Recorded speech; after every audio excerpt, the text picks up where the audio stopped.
What's going on, guys? I'm Aaron from PhoneDog.com, and yeah, I'm broadcasting from my kitchen because I'm in the process of moving not just my office, but my whole home, since I do have a home office after all, from one place to another, and I'm in the process of setting up an exciting new PhoneDog studio if everything pans out. I want to make it exciting, different, maybe with some pictures this time, something cool, but it's going to take a couple of days to move everything over from one place to the other. It's all a wreck. So I'm broadcasting from random places right now. Kind of fun. You never quite know where I'm going to be. But one thing is for sure, there are two 4G LTE devices on Verizon right now. The Samsung DROID Charge, a second Verizon 4G device to come out. And actually, it's not even out yet. It was supposed to launch on Thursday, but due to Verizon's 4G network issues, it's been delayed indefinitely. Supposedly launching next week. We'll see. But it's coming at $299.99. Now, is this a device for you?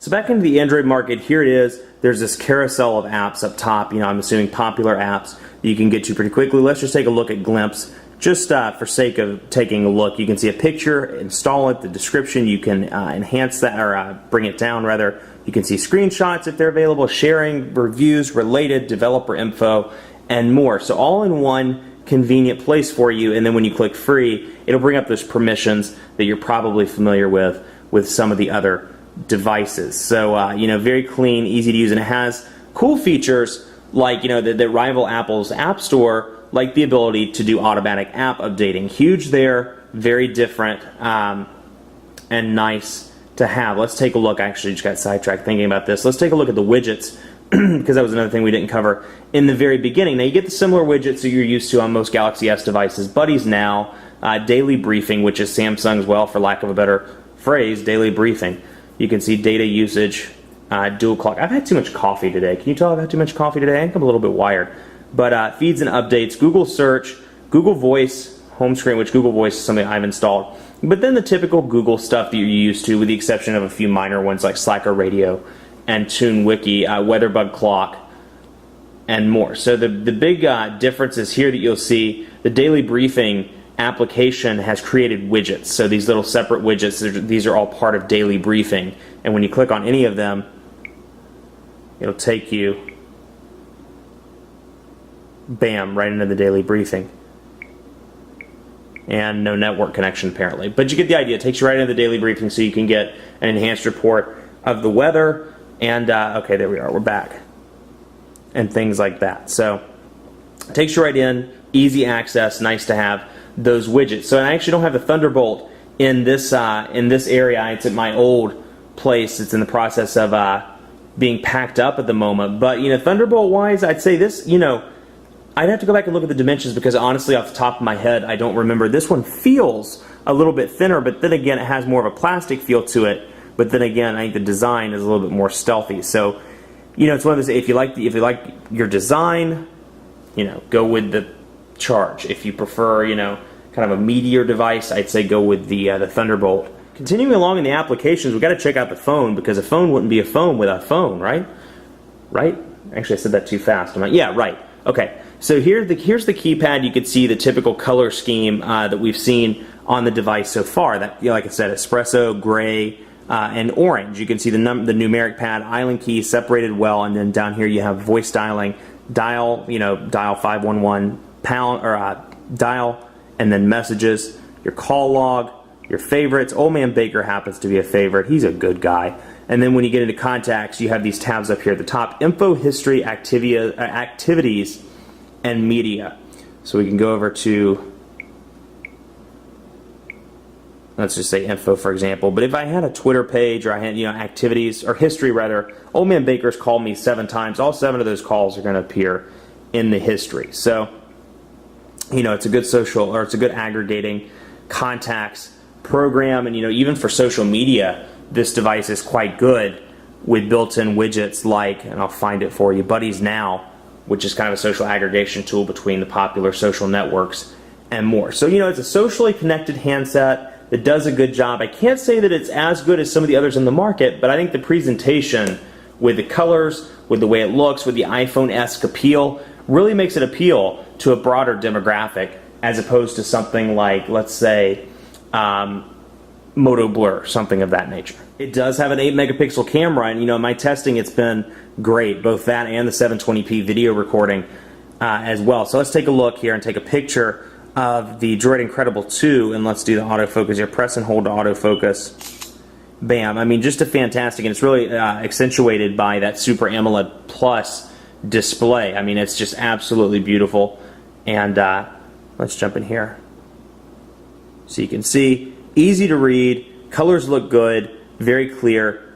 In my opinion, it's a good camera all around. I've been using it to take pictures since I got it and been very, very impressed with the picture quality and the way they display on the Super AMOLED Plus display. So, I'll show you some more in the full review. I'll take it outside in the sun, but just to give you an idea, it is fantastic, absolutely fantastic. When I say full review, I mean the written review. So let's jump into applications. Let's do a quadrant standard and speed test, because it wouldn't be the same without those. Now, quadrant standard, it was pretty interesting. I ran one of these, and I'm not going to spoil it for you, but I was pretty surprised at the quadrant standard score. Let's see if it's the same now. Overall, call quality's been very good. I've worked with it since, let's see, when did I get this? Tuesday? I worked with it for 2 days now, 3 days now. And no, I'm sorry, I got it on Wednesday, so 2 days. And I've been very pleased. There is a dead spot, like I said, or I say in a lot of my videos, in Northeast Charlotte, and I did take it over there briefly while driving through, what was it, yesterday? Yeah, yesterday. And call quality was decent. It was very choppy, at least, but I was able to maintain the call. So kudos to them for strong RF performance. And it works. It seems to work really well. That said, the battery life has been pretty decent. It does, I want to say it has a 1600 milliamp battery. Let me just double check. Yep, 1600 milliamp battery. And I'm going to wait to put that back on until this finishes up. The 1600 milliamp battery, with moderate use, I've been able to make it through a day. And Samsung devices are known to be historically slow to charge. This device has not been the case. It's charged very quickly. So let's see. Do you want to progress? 935. So you can see, and don't put all your eggs in the quadrant standard basket. I mean, there's certainly other benchmarks out there, but 935 on what's considered by many to be kind of a standardized score is pretty unimpressive. Now, compare that device to devices like the Galaxy S2, some of the other Samsung devices that are coming out, and I imagine that a lot of people will want to wait for those. And I can never get this battery cover back on the right way. It always hangs. There we go. Hangs at the top. But you get the idea. Quadrant standard scores aren't the best on this device.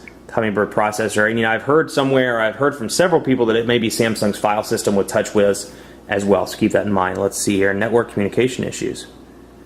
Yeah, if we can actually get a network connection, we will be able to do 4G for you. Let's jump off of mobile hotspot, see if that helps. And it's finding closest server. No, it's not Chester, South Carolina, it's Greensboro.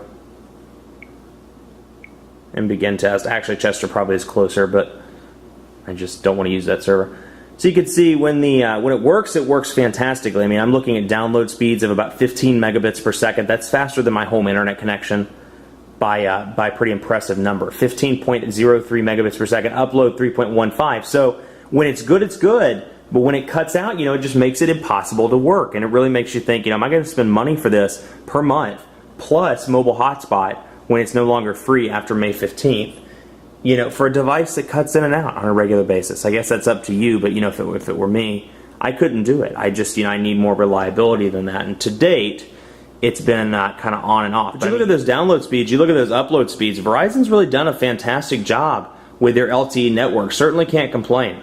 So all in all, the Samsung Droid Charge has a lot to offer. It has that front-facing camera, a better 8 megapixel camera on the back, a beautiful 4.3 inch display. I mean, I just can't show you enough on this camera. I really can't show you the detail on this camera of how beautiful picture quality actually is. I mean, colors just pop. Let me see how close I can actually get it.